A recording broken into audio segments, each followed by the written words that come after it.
Alors, tout à l'heure, nous avons parlé des différents types de poses. Maintenant, nous allons parler des différents types d'installations qui peuvent exister dans le photovoltaïque. Il faut savoir que dans une installation photovoltaïque, nous avons plusieurs composants. Nous avons les panneaux solaires, les batteries, les régulateurs, les onduleurs, les dispositifs de protection et le monitoring.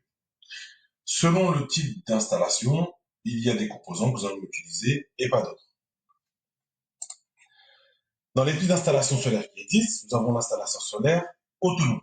D'accord? Là, c'est quand on veut être totalement autonome ou quand on n'a pas le choix d'être autonome parce qu'on est sur un site isolé. Ensuite, nous avons l'installation solaire hybride, l'installation solaire réseau et l'installation solaire en système de secours ou backup. Commençons par l'installation solaire autonome, qu'on appelle aussi l'installation solaire en site isolé ou l'installation solaire off-grid. C'est une installation solaire qui va être faite sur une maison qui est totalement dépourvue de réseau. Ça peut être une maison, ça peut être un mobile-home, une caravane, ou peu importe. Mais c'est vraiment une installation solaire où le réseau électrique national n'existe pas. Donc forcément, c'est une installation solaire qui va nécessiter d'avoir des batteries. Or que vous allez voir qu'avec les autres types d'installations, on n'est pas forcément obligé de mettre une batterie ou plusieurs. Maintenant, nous allons parler de l'installation solaire dit réseau.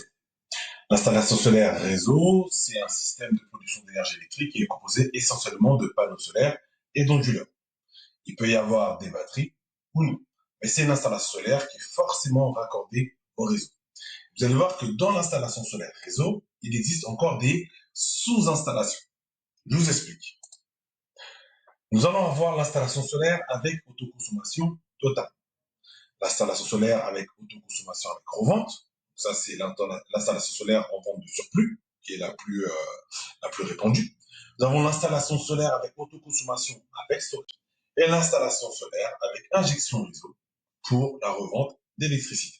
Donc, en gros, soit vous consommez toute la production de l'énergie solaire, soit vous revendez toute la production, soit vous revendez le surplus, ou soit vous mettez du stockage.